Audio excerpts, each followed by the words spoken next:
Late at night, Sam enters a diner and yells to get everyone's attention, saying he comes from the future and that society will go horribly wrong soon. Nobody pays attention to him, so he starts going from table to table to get rid of all the phones. He stomps on their food as he explains that social media, selfies, and AI have eroded everyone's capacity for critical thinking.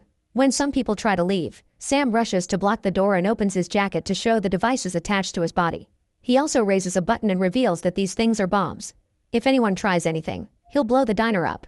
Everyone returns to their seats except for one man who wants to stand up for himself, so Sam threatens him until he sits down too.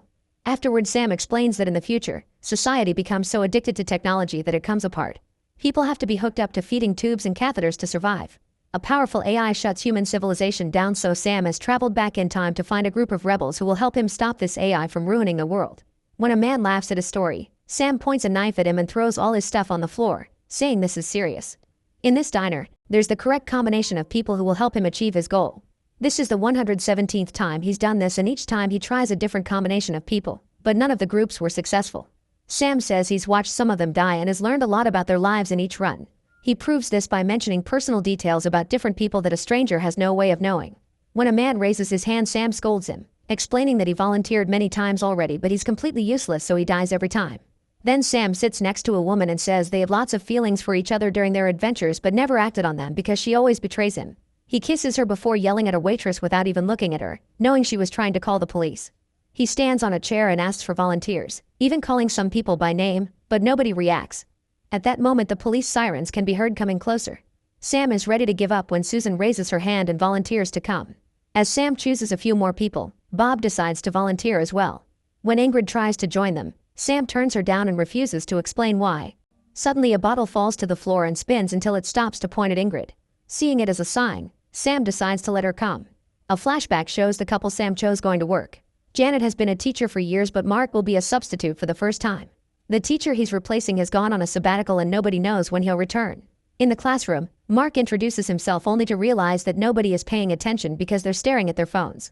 He tries to teach them about classic literature, but the kids are dismissive of ancient things.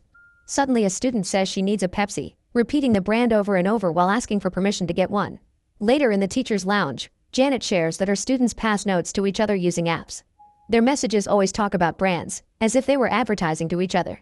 The teachers also mention that another staff member has gone on sabbatical. When Mark asks about rules to keep the phones out of the classroom, everyone says there's nothing they can do.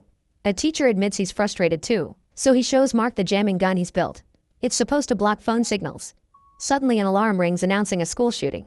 Everyone is so used to this that they calmly walk to the bunker as if it was another chore. While they wait, a teenager starts insulting one of the teachers.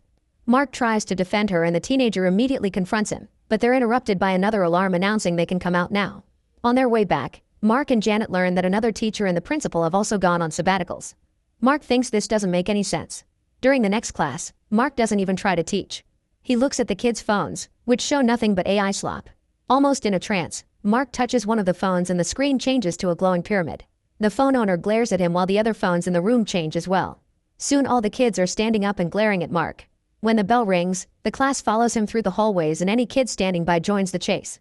Mark rushes to the teacher's lounge and locks the door before telling Janet what happened. He thinks something sinister is going on and that the kids are behind the teacher's disappearances. Suddenly, the kids break the glass on the doors and push until they burst in. The teachers start running in fear only to find teens blocking the stairs too. Janet and Mark hide in a classroom and look for anything they can use to defend themselves. In a drawer, they find 2 jamming guns. When the kids break in, the couple shoots the jammers and the phones shut down. The kids drop them and are confused by reality. However, the phones are slowly rebooting and the kids pick them up again. Mark and Janet run out of the building and the kids outside start following them too, so the couple gets in Janet's car to escape. In the present, the police have blocked the diner's entrance, so Sam takes his group to the kitchen. He's been in this situation before, so he shares the details. If they go out through the front door, the police shoot them all down. If they take the back door, they're killed by the police dogs. If they go to the emergency side exit, the cops throw a gas grenade to force them to come out and beat them up. Sam always lets the group go first so he can reset if things go wrong. Escaping only works when the group splits and one half becomes a sacrifice while the other half escapes. An argument ensues, so a frustrated Ingrid goes to the back door. When she's about to go out, Sam desperately stops her. Bob is about to pull out his gun, but Sam knows he has it and quickly disarms him. He then gives him a speech and convinces him to be a sacrifice so he can become a hero. Bob leaves through the back door and is immediately shot down. Sam wants to return to the main area, but the police have already come in. Suddenly Susan reveals that there's a cellar with a crawl space in the manager's office.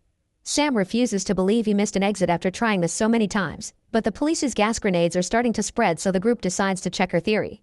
In the manager's office, they move a carpet and find a hidden hatch. Before they leave, Sam takes everyone's phones and throws them in a bucket with water. Ingrid is the only one without a phone. The group goes down the hatch and finds a ventilation tunnel they can use to get out. Sam finds it too suspicious and grabs Susan to interrogate her, thinking she's a cop or a spy. He's interrupted by the sound of the cops coming closer, so everyone gets in the tunnel to escape. Another flashback shows Susan running to the school after a shooting. She has a breakdown when she discovers that her son has been killed. While waiting for the paperwork, she overhears some mothers talking about losing their kids as if they had only lost a sock. The mothers see Susan and offer their support, calling it her first time. They give her a mysterious card with an address, telling her to visit that place tomorrow. Susan goes home and enters her son's room, where she clings to his things while breaking down again. Her sorrow is so overwhelming that she looks at the card with hope. The next day she goes to the address on the card and finds a black building with no signs. However, when she enters, she finds a very advanced company. An employee surprises her by guessing she's lost a kid in a school shooting and offers to bring him back.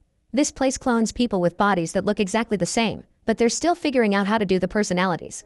The program is classified and wildly expensive, however the government covers most of the payment in cases of school shootings. There's another discount if the clone is allowed to have ads.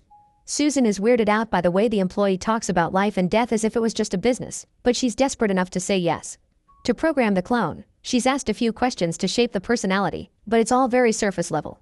One of the options is completely unhinged because the government pays to clone the shooters too. Susan chooses weird as the main personality trait but can't find any hobby in the list that her son liked, so the employee just chooses sports. When it comes to choosing a flaw, Susan says clumsy and the employee judges her for it, saying that may be why her son got shot. After the interview, Susan is given a card for a support group and is told to wait. A few hours later, she's delighted to see her son Darren, who acts as if nothing happened. During the ride home, Darren keeps staring at his phone and only gives basic answers to her questions. Suddenly he says he wants apple berry peach tea, listing all its benefits as if it were an ad.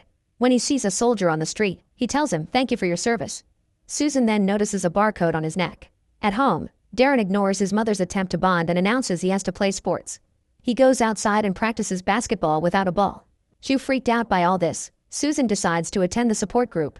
While Darren hangs out with other kids, Susan talks to the parents. She admits that Darren doesn't feel like her son anymore. He's more like a stranger.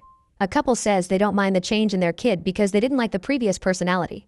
One of the fathers is wearing a military hat, so all the kids thank him for his service even though he was never in the army.